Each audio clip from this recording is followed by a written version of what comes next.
Hello, it's the Toaster Party, and today we're here with Budget Builder Episode 3, Burning Abyss Control. As it says in the screen, what is Dante shall never die. A deck that has been floating around, pun intended, since the Duelist Alliance format. The deck has never truly gone away. Whether it has changed into a OTK deck or into a trap-heavy stun deck, it is true that Dante isn't a deck that's likely to disappear anytime soon. Here we are with the deck list, and we're starting it off with the one copy of Psyframe Driver, never intended to be summoned except off of Gamma. One copy of Seer, because Seer and Dante create a neat resource loop where you can, when Dante hits the graveyard, you add back Seer's effects to summon Dante again. Then you have 3 copies of Fiendish Rhino Warrior, which is basically a foolish for any fiend in your deck, all of which cause the BA floating effects. Calcab, which allows you to bounce a spell and trap in your opponent's zone. Libic, which allows you to summon a Dark Fiend monster from your hand, but its effects are negated, sometimes good for when you need to make a rank 3 using BA monsters and something else, but you can't get the BA monsters on your field without them destroying themselves. One copy of Alec, the one that Effect Veilers, but it's a bit slow as an Effect Veiler. 3 copies of the good one, Farfa, which banishes stuff off your opponent's field to the end phase. Really good for disrupting combo plays, because if you can do this on your opponent's turn, and they're trying to set up for a combo, you just take whatever piece they need, and then they're left high and dry, and then you can just destroy whatever they were trying to build on the next turn. Graph, another really good one like Seer, but that lets you special summon one Burning Abyss monster from your deck.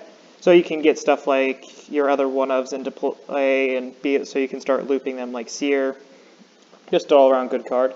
2 copies of the Searcher. Tour Guide from the Underworld, lets you normal summon, and then just special one of the BA monsters from your deck to your field. Really strong card, because it keeps their effects negated, so you can both use their effects and make Dante at the same time. 3 copies of the other Searcher. Scarm, which lets you search on your end phase. This is a control deck, so you actually have to think about your next plays. 1 copy of Rubik, it's a tuner and doesn't have any effects. 3 copies of Ghost Ogre, just a really good hand trap this format. 3 copies of Psyframe Gear Gamma, a situationally better Ghost Ogre and also a situationally worse Ghost Ogre. 1 copy of Absolute King Backjack. Yeah, I'm just sort of fiddling around with this one. I think I might possibly cut it for another Karma cut if it doesn't actually pan out very well, but it seems like it could be okay.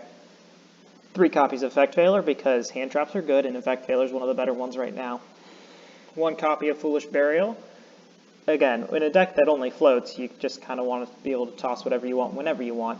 3 copies of the best piece of removal in our deck, Paleozoic Dinomicious. Banish 1 face-up monster on the opponent's side of the well, not monster, card on your opponent's side of the field, just for the mere price of discarding a card in decks that wants to have cards in the graveyard. Neat. 3 copies of basically DD Crow in trap form, that also lets you Foolish Burial a card.